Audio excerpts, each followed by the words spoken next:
Assalamualaikum warahmatullahi wabarakatuh. Selamat pagi, siang, sore, atau malam untuk semua yang menyaksikan video ini.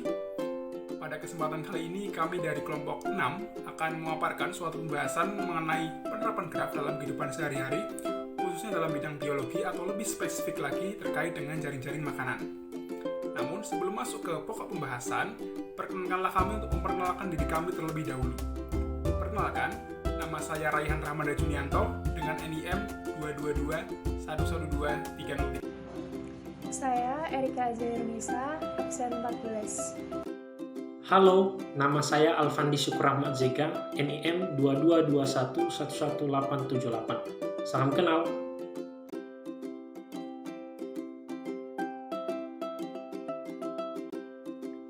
Apa itu graf? Graf adalah struktur diskrit yang terdiri dari simpul atau vertex dan sisi atau edge. Atau dengan kata lain, graf adalah pasangan himpunan VE di mana V adalah himpunan tidak kosong dari vertex dan E adalah himpunan sisi yang menghubungkan sepasang simpul pada graf tersebut. Jika diumpamakan, simpul bagaikan daratan dan sisi bagaikan jembatan.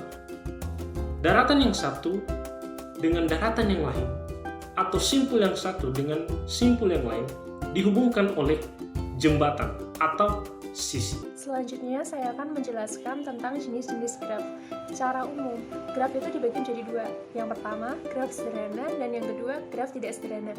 Nah, graf sederhana sendiri adalah graf yang tidak memiliki gelang maupun simpul ganda. Sedangkan graf tidak sederhana adalah graf yang memiliki sisi ganda atau gelang. Graf sederhana sendiri dibagi lagi menjadi graf yang memiliki sisi ganda dan graf semu yang selain memiliki sisi gelang dapat juga memiliki sisi ganda. Berdasarkan orientasi pada sisinya, nah, graf itu dibagi menjadi dua lagi, yaitu graf berarah dan graf tidak berarah. Graf tidak berarah artinya graf yang sisinya tidak memiliki orientasi arah. Sedangkan graf berarah yaitu kebalikannya dari graf tidak berarah sendiri, yang berarti dia itu memiliki orientasi arah. Selanjutnya yaitu graf yang sering dijumpai.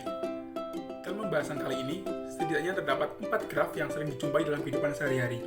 Yang pertama ada graf lengkap, yang kedua ada graf lingkaran, yang ketiga graf teratur, dan yang keempat graf bipartit. Yang pertama, graf lengkap. Graf lengkap merupakan graf sederhana yang setiap simpulnya terhubung satu sama lain tanpa terkecuali. Graf lengkap biasanya disimbolkan dengan Kn, di mana setiap simpul Kn itu berderajat n-1. Selanjutnya ada graf lingkaran.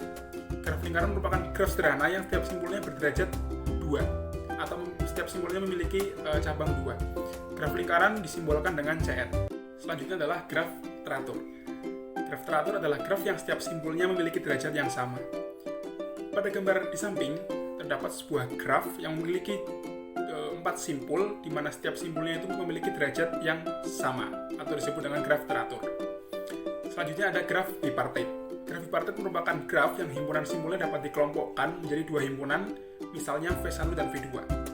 Graf bipartit dilambangkan dengan KMN, di mana M itu melambangkan simpul V1 dan N melambangkan simpul V2.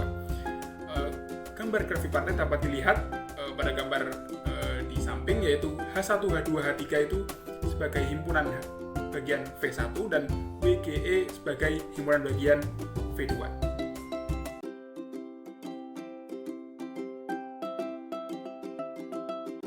Sebelumnya udah dijelasin apa itu pengertian dari graf, kemudian jenis-jenisnya. Nah, sekarang kita beralih ke penerapan seperti apa graf itu dalam kehidupan sehari-hari. Salah satu contohnya yaitu dalam jaring-jaring makanan. Apa sih itu jaring-jaring makanan? Jaring-jaring makanan adalah kumpulan dari beberapa rantai makanan yang saling berhubungan. Jaring-jaring makanan ini dibentuk untuk mengetahui interaksi antar spesies, mulai dari spesies basal, yaitu autotrof atau tanaman, kemudian ada spesies perantara, herbivora, omnivora, dan juga spesies puncak. Spesies puncak ini adalah karnivora dan pemangsa. Baik, selanjutnya kita akan membahas tentang bagaimana sih pengaplikasian jaring-jaring makanan ke dalam bentuk graf. Berdasarkan jaring makanan pada tabel, di mana tabelnya juga akan kita tampilkan setelah ini, dapat dibuat sebuah graf yang disimbolkan dengan DVA, di mana simpulnya itu merupakan spesies dan arah dari spesies X menuju spesies Y menyatakan bahwa spesies X memangsa spesies Y. Lalu kita misalkan bahwa beruang sebagai nomor 1, burung sebagai nomor 2, rusa sebagai nomor 3, dan seterusnya hingga serigala sebagai nomor 15.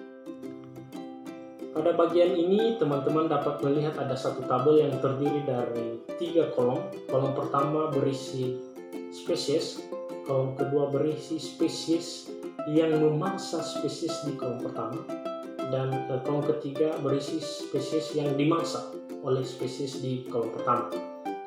Spesies pertama adalah beruang. Tidak ada spesies yang memangsa beruang, tapi di sisi lain ada spesies yang dimangsa oleh beruang, yaitu rusa, tikus, dan tumbuhan. Spesies kedua adalah burung. Rubah, kucing, dan rakun memangsa burung, tetapi burung juga memangsa tumbuhan. Spesies yang ketiga adalah rusa.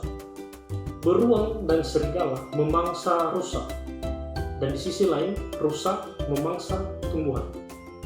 Spesies keempat adalah rubah.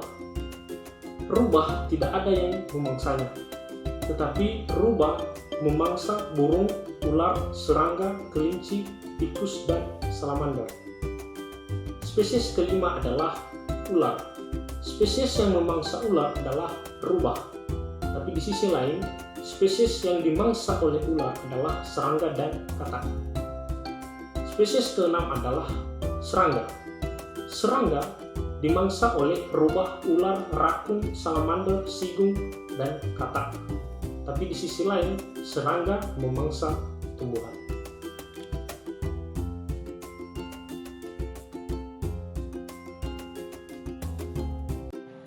Sebelum membuat graf, kita akan buat ilustrasinya terlebih dahulu. Dalam ilustrasi jaring-jaring makanan ini sudah tergambarkan bahwa beruang memiliki anak panah menuju ke rusa, tumbuhan, dan tikus. Dalam artian ini, beruang akan memangsa rusa, beruang akan memangsa tikus, dan beruang akan memangsa tumbuhan. Lalu, kenapa tidak ada anak panah yang menuju ke beruang? Seperti sudah dijelaskan tadi, bahwa beruang itu tidak memiliki pemangsa. Dalam artian ini, tidak ada spesies yang akan memangsa beruang itu sendiri. Ini merupakan graf dari jaring-jaring makanan. Seperti yang udah dijelasin dalam ilustrasi pada slide sebelumnya, simbol-simbol yang ditandai angka ini adalah pemisalan dari spesies-spesies tadi. Nah, seperti kita ketahui tadi, yang nomor 1 berarti adalah beruang, nomor 10 adalah tikus, kemudian nomor 14 adalah kucing, dan lain sebagainya. Seperti ilustrasi sebelumnya, kita dapat membuat anak panah sesuai pemangsanya. Simbol awal ini adalah sebuah pemangsa, kemudian simbol yang dituju adalah pemangsa. Ini merupakan aplikasi graf yang berarah. Sekarang kita masuk pada bagian graf kompetisi dan graf musuh. Berdasarkan graf jaring makanan yang telah dibuat, dapat dibuat graf tak berarah KD sama dengan VE, di mana XY anggota E apabila X dan Y memiliki mangsa yang sama. Graf KD ini kemudian yang disebut dengan graf kompetisi. Misalnya X dan Y ini adalah sigung dan serigala. Sigung dan serigala memiliki mangsa yang sama, yaitu tikus. Di sisi lain, berdasarkan graf jaring makanan ini juga dapat dibuat graf tak berarah MD sama dengan VE, di mana XY anggota E apabila X dan Y memiliki pemangsa yang sama. Kemudian MD inilah yang disebut dengan graf musuh. Sebagai contoh, X dan Y dalam graf musuh adalah tikus dan sigung. Tikus dan sigung memiliki pemangsa yang sama, yaitu serigala. Selanjutnya, dengan menggunakan graf kompetisi dan graf musuh, kita dapat menemukan pemangsa tingkat puncak dan mangsa tingkat rendah. Pemangsa tingkat puncak merupakan simpul terpencil atau simpul yang berderajat 0 dari graf musuh. Sedangkan mangsa tingkat rendah itu merupakan simpul terpencil atau simpul berderajat 0 dari graf kompetisi. Apabila suatu graf kompetisi memiliki E yang merupakan himpunan kosong, maka dapat dipastikan tidak ada kompetisi di dalam jaring makanan tersebut. Begitu pula sebaliknya dengan graf musuh. Selanjutnya, kita akan membahas terlebih dahulu mengenai graf kompetisi atau yang biasa disimbolkan dengan KD. Berdasarkan informasi sebelumnya, graf kompetisi merupakan suatu graf yang disusun berdasarkan mangsa yang sama. Artinya, setiap simpul yang terhubung dalam graf tersebut itu memiliki mangsa yang sama. Misalnya, simpul nomor 2 yang melambangkan burung, simpul nomor 1 yang melambangkan beruang, dan simpul nomor 3 yang melambangkan rusa itu memiliki mangsa yang sama, yaitu tumbuhan. Selain itu, melalui graf kompetisi, kita dapat menemukan mangsa tingkat rendah. Berdasarkan informasi sebelumnya juga, dapat kita ketahui bahwa mangsa tingkat rendah itu merupakan simpul terpencil atau simpul berderajat 0 dari graf kompetisi. Jadi, simpul nomor 7 yang melambangkan tumbuhan dan simpul nomor 10 yang melambangkan tikus itu merupakan mangsa tingkat rendah. Karena kedua simpul tersebut itu merupakan simpul terpencil atau simpul yang berderajat 0. Pengaplikasian selanjutnya adalah pengaplikasian graf pada graf musuh. Graf musuh sendiri adalah kumpulan dari spesies yang memiliki pemangsa yang sama.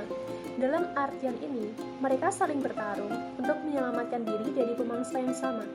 Seperti yang kita ketahui, nomor 7 adalah tumbuhan dan nomor 10 adalah tikus.